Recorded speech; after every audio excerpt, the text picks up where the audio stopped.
this is something you got me so excited about. The American Rhino, as you may or may not know, is a huge wrestling fan, and he's rekindled my love for the WWE. I still refer to it as a WWF, but those are the panda people, James. Yeah, right. Unfortunately, but the Undertaker's still going strong. God bless him. One of the all-time greatest wrestlers ever. 26 years and still going. Well, 26 years as that character. Yeah, that's phenomenal. So just God bless him. Given that he is the phenom, that only stands to reason. Yep. So this Sunday it's huge. I mean, you got the NHL All-Star Game, as we just mentioned, and you have the WWE's Royal Rumble, which is one of the crown jewels of their pay-per-views. And yes, I understand that they have their own network now, but I still refer to it as a pay-per-view, if that's kind of they still do. It's weird. Like it's sometimes they'll refer to it as a pay-per-view. Sometimes they'll refer to it as like a special event or, a network event. Like, I don't know if you're aware of this, but the network has been, I think this is coming up on the 3rd anniversary of the release of the network. It was, I think, February of whatever 3 years ago was, 2014. I can do math. I'm smart. I believe it was February of 2014 that they officially launched the WWE Network.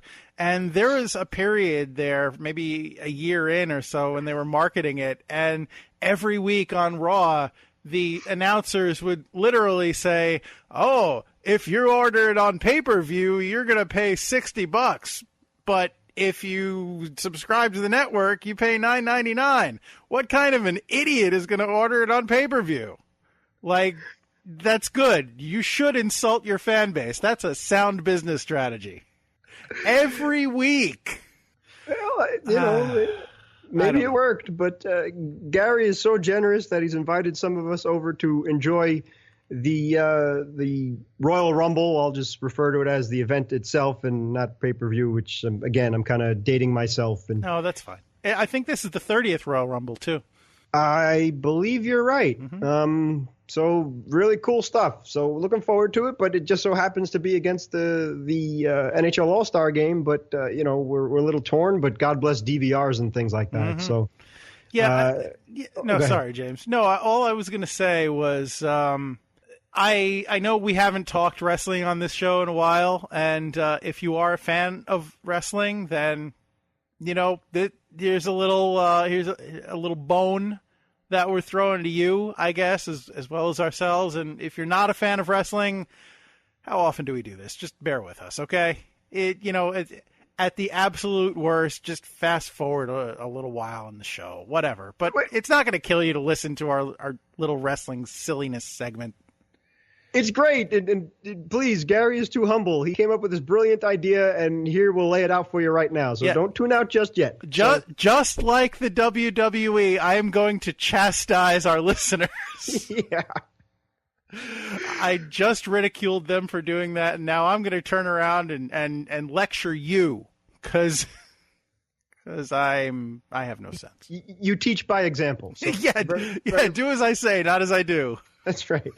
So anyway, Gary came up with this brilliant idea to come up with a deck hockey version of a Royal Rumble. So he dubbed it the Champion Checkdown. And how it works is Gary and I will leave it to 15 participants, and they are 15 WWE wrestlers. Or former WWE wrestlers. Thank you, sir. Yeah, past or present. And we will just keep it in your mind's eye. These guys are wrestlers, but it's going to be deck hockey. So there will be one remaining champion who we think will be the overall best wrestler who would be the deck hockey player. So the criteria are hockey-loving wrestlers, probably from Canada helps, and also from other parts of the globe, such as Queens, Detroit, Pittsburgh, and the states of Massachusetts and, of course, Minnesota, all of them being hotbeds of hockey.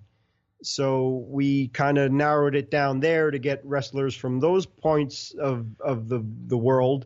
And again, yeah, great wrestlers past and present too. So there's some sort of hockey relation in the 15 guys that we narrowed it down to. So it wasn't easy, but we think we did a good job. And again, as Gary always says, if we want to hear from you, we'll let us know if we screwed it up. If there's anybody that you wanted in there that we didn't put in, hit us up on Facebook and Instagram and Twitter and everything else. And again, and then one last thing, just instead of a wrestling ring, these guys will be in a deck hockey rink, and guys are eliminated by getting checked over the board. So it doesn't matter if you're thrown over the top rope and your feet hit the ground. It's just if you're checked over the boards, you're out.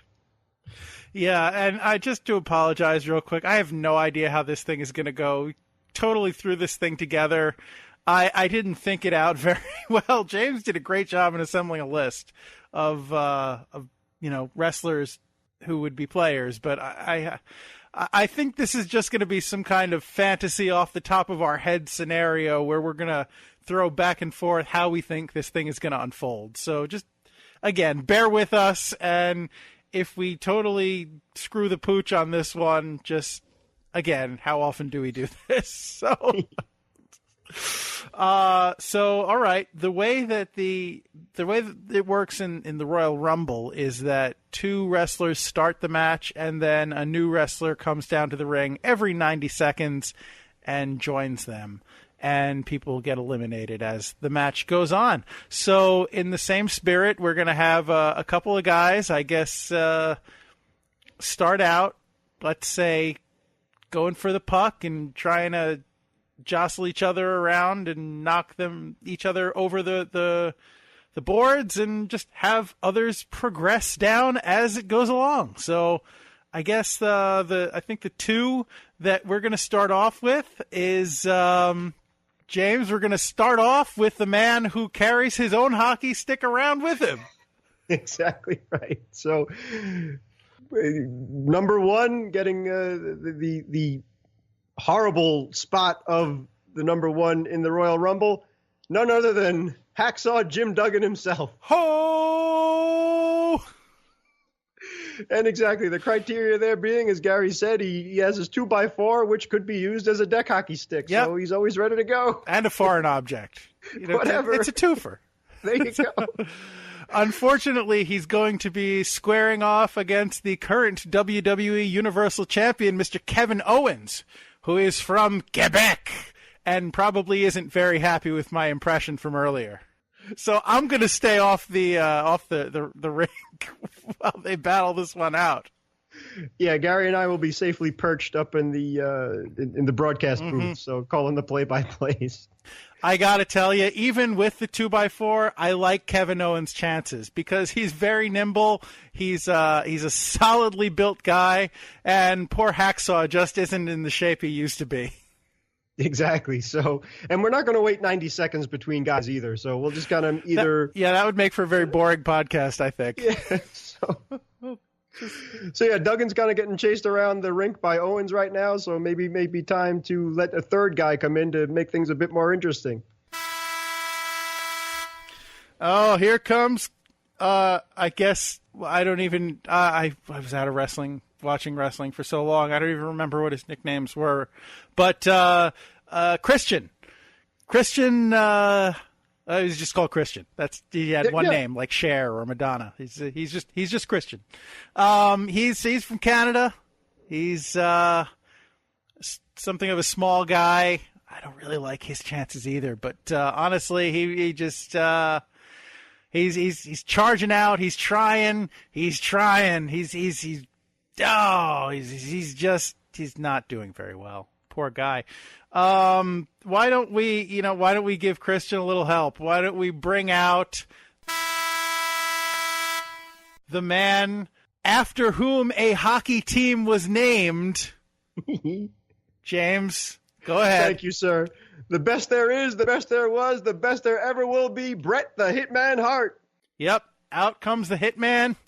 I'm gonna say that Owens and Hacksaw are trying to force each other over the boards, and the Hitman comes out and is able to eliminate them both.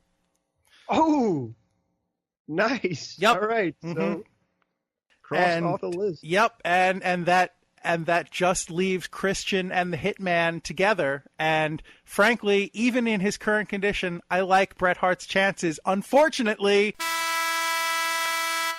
here comes my namesake and longtime friend of Christian, Rhino. I keep forgetting to hit the horn. I'll add it in post. Okay. Rhino!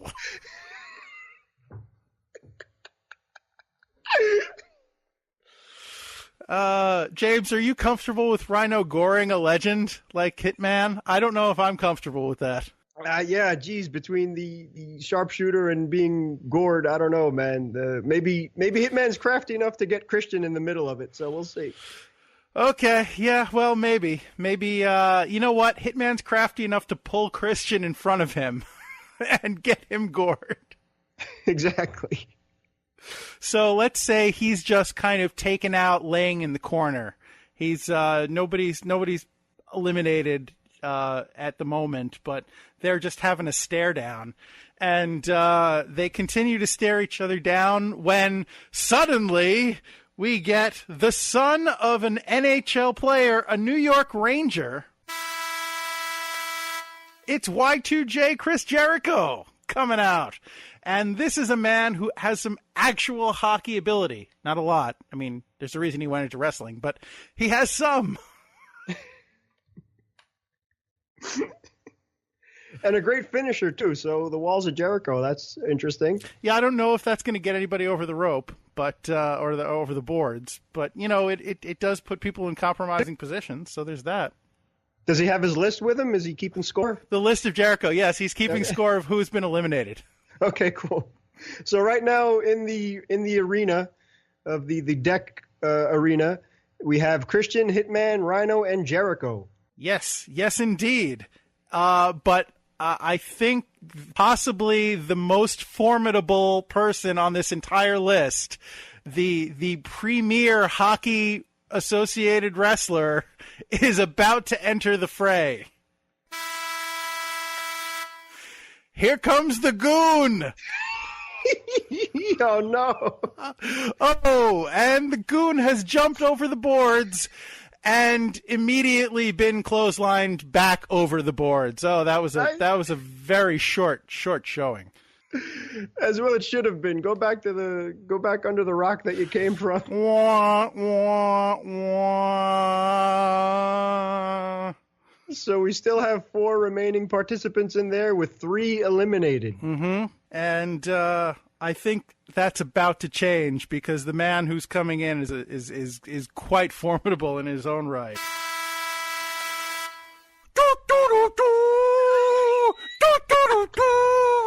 Remind me why we decided to add John Cena to this list. Because John Cena grew up in Massachusetts and maybe, I think, 30 miles away from Boston. So yeah, okay. I have the Boston Bruins connection in there. I'm assuming he's a Bruins fan. I don't know. But. You know what? I'm just going to suspend our little champion check down for a second to say it was kind of discriminatory of us not to include any women on this list. Sasha Banks is also from Boston. Yeah, I'll take responsibility for that. I kind of felt bad that maybe the guys would be put in an awkward situation of either trying to be gentlemanly or too nasty. And just kind of I apologize for that. I just didn't. DEK hockey's for women and men and boys and girls, absolutely. You have never seen Lucha Underground. Well, no, I haven't. But this is kind of a no-win situation for the guys, so I figured let's just keep the ladies in their own DEK hockey. All right, let's just say the boss Rumble. is standing on the sideline and cheering and, you know, being a fan, just enjoying it as a fan. There you go. All right, so who do you think John Cena? Who do you think John Cena might have a chance at eliminating? Well, let's see. Okay, go ahead. I'm going to say John Cena comes in, Rhino comes at him with a gore, and John Cena manages to give him like a arm flip over the boards. That's a disappointment. No, you wanted to keep Rhino in there because he's my namesake? Exactly. I was kind of hoping that he'd make at least the final 3 or so. Well, you know what? Darn you, Cena. Rhino's a big dude who I think he's charged first, ask questions later. So I think he's a little too passionate. And he lost his political race. Rhino was running for office in Michigan. Oh, and I did not know that. Yeah, but he lost. It's very sad. Oh, sorry to hear that. Yeah. He said he knocked on thousands of doors and he scared a lot of people. Yeah, exactly. He would have scared me into voting for him. So, but let's not be sad for too long, because coming in next is a true American hero. Welcome back, Mr. Kurt Angle. Absolutely. As Gary very politely let me know that Kurt Angle will be inducted into the WWE Hall of Fame, and deservedly so. And exactly, welcome back, Mr. Angle. All right. So I think he's going to probably get into a stare down with John Cena. And let's say... So Christian's still hanging in there. We got Christian, Hitman, Jericho, Cena, and Angle. Yeah, I think Christian's kind of hanging out in the corner, kind of like hiding behind one of the nets. Gotcha. Yeah, trying to just bide his time until he can get some more reinforcements. Okay. The rest of them, I mean, let's say Jericho is probably facing off with the Hitman. He's probably going up against it, and Cena and Angle are just going toe to toe. All right. I wonder who the next entrant's going to be. Oh, it's the man who went to my high school. He's 7 foot tall, and you can't teach that. He is a man who is definitely not SAWFT. Soft. It is Big Cass. Absolutely. He's representing the LIQ, by the way. So Go Big Cass, baby. Yeah, go big or go home. Yeah. So I think I don't know. I think he's going to come after Christian. I think he sees him hiding behind the net. He's going to stalk over to him and try and start to eliminate him. Unfortunately, he doesn't see the next entrant coming from behind,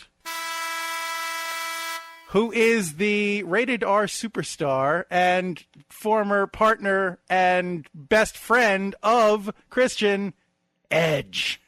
I think you know me.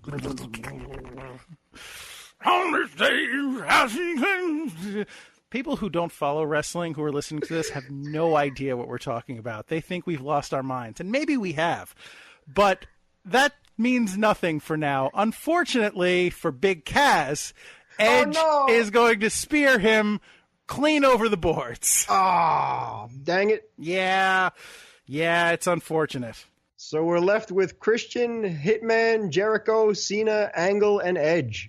Yeah, I think it's probably time one of our guys who's been in for a while gets tossed. I mean, that's the way these things work, right? Yeah, well, we only have 4 participants left too. Yeah, so. Well, I'm gonna say the American hero Kurt Angle. Ooh. No. I'm gonna say the American hero Kurt Angle manages to get the better of John Cena, and he gets him up for an angle slam and drops him right over the boards. Nice. Yeah, that's the. Wow. It's our show. We're gonna call this however we see fit. So yeah, I'm really impressed with Christian. He's excellent point that Edge came in number 11 to help out his buddy, but he is he's in there the longest. Hitman is right behind him at number 4, but the 3, 4, and 6 spots are still going strong with Christian, Hitman, and Jericho. So I think Edge and Christian are coming out, and they're gonna try and do some damage now that they're a tag team. And I'm gonna say out comes our next entrant. And it's going to be the Berserker. Can you tell us why you chose this particular gentleman, James? The Berserker is from what I refer to as the dark ages of the WWE, and like that early 90s where I just stopped watching after a while because it just got really ridiculous. But the Berserker is apparently alive and doing well, and he's from the excellent hockey state of Minnesota, I should say. So he had to be represented in there. Plus, he has a Viking hat, and I think Vikings are cool. So, all right. So here's what I'm going to say happens. Edge and Christian see the Berserker come in. They both grab chairs and go for their trademark move, the concerto, where they both slam a chair on either side of his head.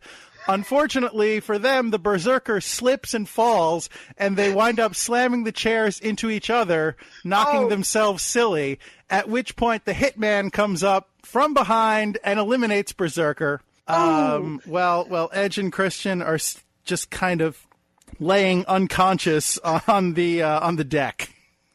All right. When in comes George the Animal Steel. Yes. Awesome. What do you think the Animal should do here, James? There's no turnbuckles for him, so maybe he's going to go after the net. I don't know. Before he goes after any of the remaining participants. Again, we have Christian, Hitman, Jericho, Kurt Angle, Edge, and now George the Animal Steel in there. Mm-hmm. Geez. Okay. I'm gonna say that while Edge and Christian are laying down on the ground, that the Hitman picks one of them up. Well, Christian's been in there for a long time. Yep. Number 3. He picks up Christian. He's able to roll him out over the top, over the boards, and he picks up Edge, and he's gonna do the same thing to him. And then George the Animal Steel jumps on his back, and all 3 of them get eliminated. Oh man! All right, so who does that leave us with? That leaves us with Jericho, Kurt Angle, and Edge. Okay, so Jericho, Kurt Angle, and Edge. All right, so I'm gonna say what happens is that. Are we due for a new wrestler to come in? Yep, we are due for a new wrestler. You are absolutely correct. And that slot is Owen Hart. Oh, the dearly departed Owen Hart. That's awful. I mean, we'd love to have him, but obviously he has departed this mortal coil. So I don't know what we're gonna. Oh no! Oh, it's the boss. It's the real boss. It's Vince McMahon.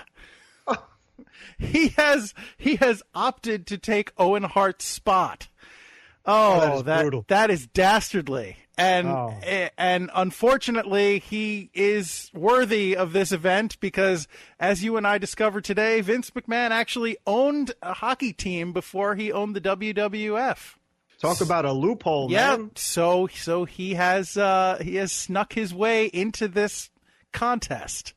Oh man, that's awful. I didn't see that coming. I had no idea that was going to happen. Wow, that's terrible. Gee, good thing the Hitman's out, or else I know that would be terrible. That's awful. I guess.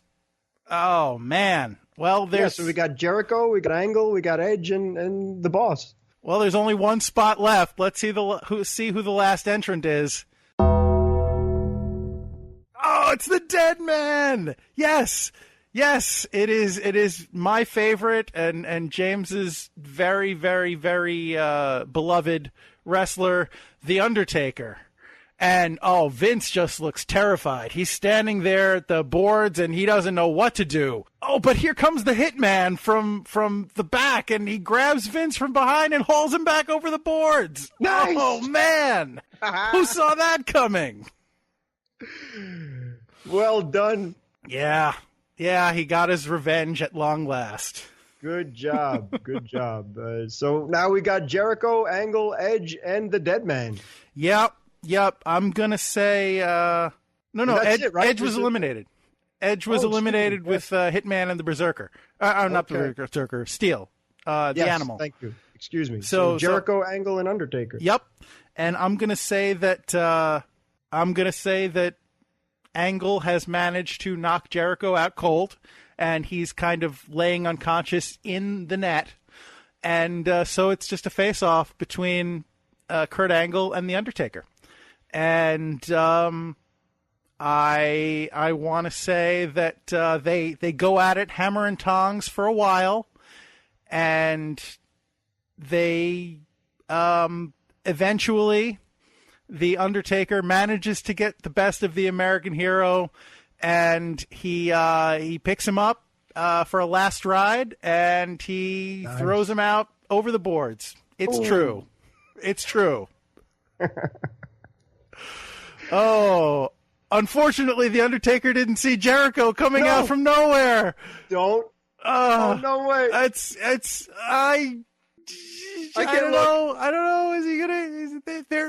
They're right there. They're right there. I don't know who's gonna go over. Taker. Who's gonna go over? Taker. Who's gonna go over? Hitman. Come on, Hitman. And the Undertaker looks like he's about to flip over, and then he manages to reach back and pick Jericho up for the choke slam and send him out. Nice. The dead man wins because it's our show. That was excellent, Mr. Barry Mack, sir. I don't know. Your mileage may vary, but thanks for sticking with us through it regardless. All right, so that should definitely whet the appetites for everybody for hockey on Sunday and the Royal Rumble. You know, I really did want to give it to Jericho just because his father, Ted Irvine, played for the Rangers, and obviously we are Ranger fans. So being from a hockey background, I thought that it would be appropriate if he was the last survivor, but in the end, I couldn't take it away from the dead man. I love him too much. Agreed, and I'm glad it didn't come down to the Hitman and the Undertaker too, because I couldn't have watched that either. But really, excellent effort from Chris Jericho to last that long. Yeah, well, he's got the chops, so he does. He's the greatest of all time. Just read his tights.